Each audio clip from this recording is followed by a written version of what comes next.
This is Ella. Hey Ella, how you doing? Now, if you look closely, you can see Ella is pretty nervous, pretty anxious. I wasn't going to do a video on Ella, but I thought this would be worth videoing to show you guys what we need to be doing with dogs like this. There's a few dogs out there like Ella, and these problems come from a few different places. Sometimes it can be how they're born, guys. It's not always on the owners or anything bad that happened.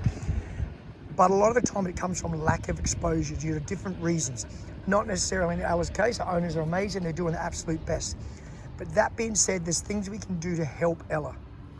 And the biggest thing is, I'm always telling you guys, is exposure. We need to not feel too sorry for a dog like this, that we protect them too much and hide them away and make these problems worse. We need to give her self-confidence and create a bit of a well-balanced dog. And the way we do that is expose her in nice, safe, controlled environments where we don't want to overstimulate her. We want to take care of her. I had to cut there for a noisy truck. We want to take care of her. So we're going to find that balance. Now, Ella, I want to show you something, sort of how nervous Ella is, even with a car door unlocking. I'll show you what I mean. And that's just a door unlocking. So what do?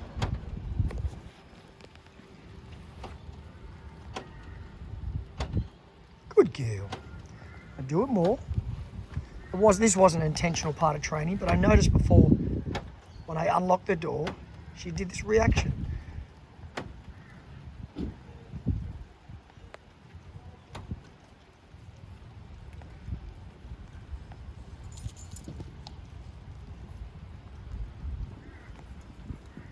Good girl. And it's a little thing like that sometimes comes up in training that you may not have intended to do, but I noticed it. So instead of doing it less, this is sort of a good example. Instead of going, oh my God, this scared my dog, we need to work the dog through this problem because it's an irrational fear. It's not necessary. It's not something that's going to hurt her, but she's nervous. So we need to try and expose her to it within reason, guys. I'm certainly not trying to freak this dog out at all, but we do need to stimulate her to the point where she isn't as reactive to things like this. And we just got to work through all these sort of things. Now, Ella with dogs is very similar. She hasn't been around a lot of big groups of dogs. I've got the daycare in here. I am going to take her in with an aim of putting around a few dogs as well. This is the first time she's walked with me, and she's walking a lot better from when we started. Good girl. Good girl. A lot more relaxed. Mouth open, not licking the lips. Didn't quite get the start on video, but she's a lot more relaxed walking. Now, the reason I've got on a slip lead, A, because I like a slip lead. I think they're a great tool used correctly.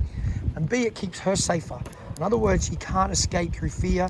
I can get more compliance with her. We don't want to allow her to hide within her fear. What I mean by that is when you have a collar on a dog, problem with collars, dogs can back out of them pretty easy, quite often. And when they back out, you can't pull them forward, so you're stuck between a rock and a hard place. You're like, I want my dog to go this way, but I think she's going to slip out of the collar, and you can't go anywhere. But the slip lead allows me to comply with me. And you can use the word force if you like, but it's in a gentle way. And the second she complies, I can release the pressure. And then she realizes all I have to do is follow this guy. The pressure goes off the lead, and it allows me to also, what I've said before many times, expose her to things that she's scared of. If I can't expose her to these things, we can't work through these problems. So I have to be able to control the situation. And that's why I really like a slip lead. It allows me to control the situation and help the dog in the end, work her through these things. I realize there's people that think, well, you shouldn't put these dogs in this situation because she's scared. And I hear what you're saying within reason. I don't want to freak any dogs out, but we also need to help a dog. And this is all we're trying to do. Think of you, I've said this many a times, you, your children, people you know, they go through a trauma.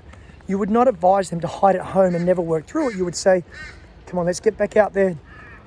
Like the saying said, get back on the horse. You need to try and work through these problems. And that's all we're trying to do with these dogs, is get back on the horse and work through and help her. And that's what we're aiming to do. So now I'm going to take her in and see some dogs, and we'll see how we go with some dogs. So for Ella, even going through a gate at the daycare is not something she likes to do generally. That's a lot better than before. Before, she pulled backwards. I only want to get a couple of dogs. I don't want to overstimulate Ella's like nervous system. I don't want to freak her out. So we're just going to start with one dog and we'll work up and we'll see how we go with Ella with dogs. You can see her tail, body language, definitely uncomfortable. But is that a reason to not help this dog? No, it's not. We don't go, oh, my dog's scared, I better take her home. Guys, this is not how we help these dogs. I realise she's nervous and not completely comfortable, but we're trying to help these dogs. Okay, so this is Rosie. Now, the idea of having Ella free is Ella can make her own choices. Instead of me forcing a dog on Ella, Ella can choose at her own time to get to know a dog. Good girl. That's a good girl. Good girl, Ella. Very good. And it's nice to use a little non-threatening dog. A little snarly there. See that little snarl she did? It's okay. This puppy will learn to read body language as well. People freak out too much when they see their dog snarl. It's what dogs do, just to talk to each other. I'm not going to reprimand her for that. It's a little subtle little idiosyncrasy dogs have, a little movement that can teach puppies. This is a young puppy, and this puppy will learn. If she doesn't respond to that snarl, it'll escalate to a growl or maybe a snap. Is that a bad thing? Not necessarily, because this dog needs to learn body language as well. Good dog. Okay, so let's go to another dog. Good girl, Rosie. Good girl, Ella. Good puppy. Okay, so we have another one. This is Maple.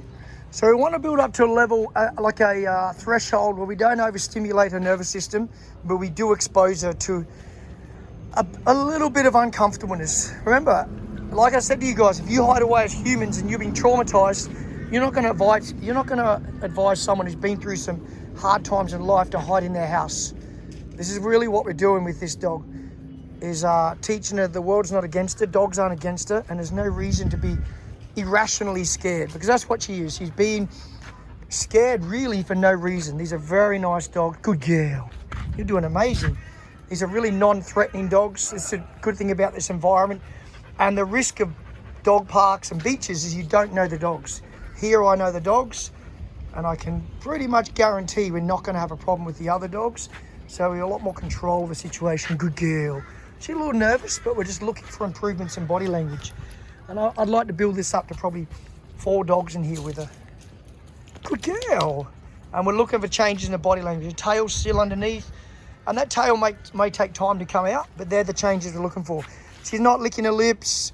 She's not sort of frothing at the mouth too much. She's definitely a little uncomfortable, but not on the high end. It's just sort of mid-level where she's a bit curious and a bit unsure. But let's try and work through it, huh? So this is good. We're at a good level. We've got 3 dogs in here with a pretty calm dogs.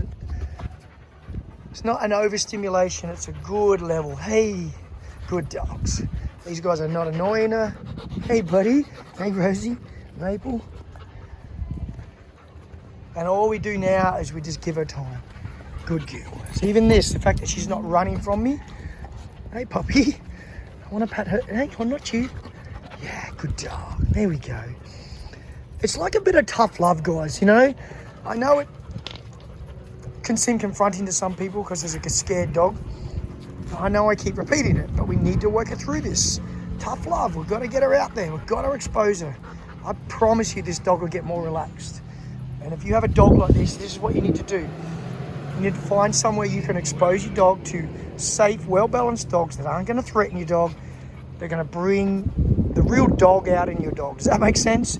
Bring the real dog out. A dog that wants to play and have a good time. And this takes time. And you just got to be super patient. The best trainers in the world are other dogs. They will train your dog the best. Hey, puppy. Look how cute you are. Hey, Rosie. Dogs with dogs. This is what it takes. Good girl. And sometimes it seems funny, but even when you're patting them, once you know the dog knows you, not be too gentle. Sort of, you know, like, we're not trying to rough a dog up, but we need to teach her. We don't need to be like, oh, shh. Once you know her, got to get her confident with being touched, being exposed, you know, being around dogs, seeing a little bit of roughness. I know she's nervous there. I get it, guys, but she'll work through it. Good girl. Oh, I can't get a pat in without this young Roddy being in my way. Hey, Bella. Good girl. Good dog. Hey guys, as usual, if you enjoyed the video and you got something out of it, give me a little subscribe. I do appreciate it. Hit that little thumbs up, give me a like, and stay tuned for next videos. I'll keep bringing them to you. I hope you got something out of it. If you have a dog like this, follow these routines, expose your dog, work them through it, and you'll make big improvements, I promise you. Till next time, I'll see you soon. Bye.